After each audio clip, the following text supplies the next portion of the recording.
Xırdalan şəhərində yerləşən Chaplin pub adlı yaşayış obyektində ciddi insident baş verdiyi iddia olunur. Redaksiyamıza daxil olan video görüntülərdə məkan daxilində kütləvi davanlar əks olunub.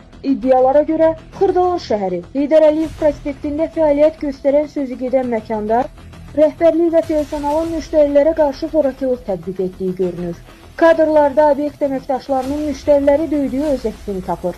Məlumata əsasən, məkanın sahibləri olduğu deyilən Coşqun və Fazil adlı şəxslərin hadisədən dərhal sonra video görüntüləri silməyə çalışdıqları və məsuliyyətdən yayınmaq istədikləri də səsləndirilir. Redaksiyamızın əldə etdiyi digər görüntüdə isə özünü müəssisə rəhbərliyi kimi təqdim edən şəxsin müştəriyə şillə vurduğu və bu görüntünü şəxsi qruplarda paylaşaraq Həzrət Abbas şilləsi kimi ifadələrlə məsxərəyə qoyduğu iddia olunur.